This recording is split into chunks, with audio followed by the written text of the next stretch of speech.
Back here on the bench, Guzman here with CitrusTV softball beat reporter Sam Rothman. Sam, it's good to see softball back after being away for quite some time. Yeah, a 28-game road trip to start off the season, and Syracuse softball was finally back on Saturday, taking on Boston College. And let's head on down to the Skytop Softball Stadium, where Syracuse was hosting those Boston College Eagles. And the Eagles would get out to a 1-0 lead here in the top of the fifth. This bunt single breaks up Alexa Romero's no-hitter, and she'd been cruising at that time. Yeah, before giving up that hit, she'd already struck out 8 batters on the day, and she leads the ACC in strikeouts. Yeah, and then Annie Murphy later in that inning laces a double into the left center field gap, and that would score 2 more runs for Boston College. 3-0 at the end of 4.5 innings of play. And then Syracuse would slowly start to get back after this wild sequence. Throwing error from the catcher sails over the first baseman's head. That allows Bryce Holmgren to score. And then the catcher decides to throw down to second base and get a runner into a pickle that would allow Leone Mayfield to score. Now it's 3-2 Boston College, but Alexa Romero with a wild pitch gives Boston College yet another run, and they would win the first game 4-2.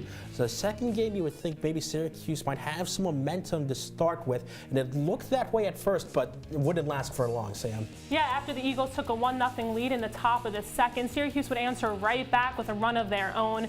But as the temperature started dropping, Syracuse's play just got worse. They weren't able to capitalize and make those key defensive plays, and they gave up 2 straight home runs, and the Eagles were just flying at this point. There was no way that Syracuse could make a comeback. Syracuse was just not able to get out of those jams, and Boston just was able to take advantage and come away with a huge win. They had 3 multiple run innings in that game, and they're just not going to come back from there. Yeah, mercy rule coming to effect in game 2, and that drops Syracuse to 4-7 in ACC play after being swept by Boston College in the weekend series. But really only 2 bright spots for Syracuse this entire season. You see their names on your screen right now, and Bryce Holmgren and Alexa Romero. Yeah, Holmgren leads the ACC right now in batting average, and Alexa Romero also leads the ACC in strikeouts. So they're both at the top of the leaderboards and really bringing some attention to Syracuse. So you just saw Syracuse stuck around in game 1, but really just a dreadful game 2. What were the reasons for Syracuse's struggles throughout this weekend? Well, it looked good for Syracuse until that 5th inning. Alexa Romero may be on her way to her 4th no-hitter of the season, striking out 8 batters already, but then it just fell apart on both ends. Syracuse was not able to get out of those jams and make those key defensive plays when Boston was loaded the bases and would get runners in scoring position. Alexa also gave up some walks, and she made some mistakes. But then Syracuse, when they had the chance to maybe tie it up, they would only answer with 1 or 2 runs, and they couldn't get those multiple run innings as Boston was able to do. So it just came down to missed opportunities. They missed that key hit to score some runs, and they missed that key defensive play to get out of the jam. And you mentioned those offensive struggles. Has that really been the reason for Syracuse's kind of inconsistent play in ACC play?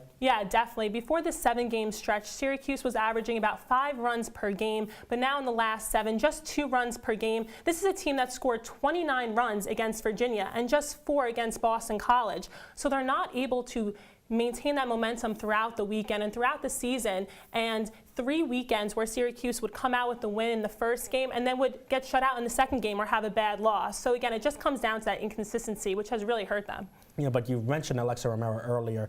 She's really been one of the best players that we've seen in Syracuse this season. Is she really that good? And maybe is there anyone else that can help Syracuse this year? Yeah, well, definitely Alexa Romero has been the key part of the Syracuse team. She leads the ACC in strikeouts. She's had 3 no-hitters. She had a perfect game. And Syracuse knows that when she's on, they always have that chance to win. But on the other side of things, an interesting side note is that Syracuse is ranked 2nd in the nation right now in triples, and Alicia Hansen leads the ACC with 5 triples of her own. And after the game on Saturday, she says that it comes down to Syracuse just being a fast team, that where most batters, maybe they would get a double in those situations, Syracuse is able to make that a triple and go that extra mile because they can use that speed to their advantage. Yeah, speed really kills on the base paths. So what can Orange fans look forward to from this softball team? Well, after that series against Virginia, head coach Mike Bosch needed just 2 more wins to reach 600 victories in his career, but his team really hasn't been helping him out as they've lost 6 of their last 7. So coming up, a doubleheader against Canisius, a great way against a 3-20 team to get a win, gain some confidence for head coach to get his 600th win, and for Syracuse to come out strong against a tough ACC matchup in Notre Dame. Well, we definitely wish the best to Coach Bosch and his squad. Sam, thank you so much for joining us. Thank you for having me.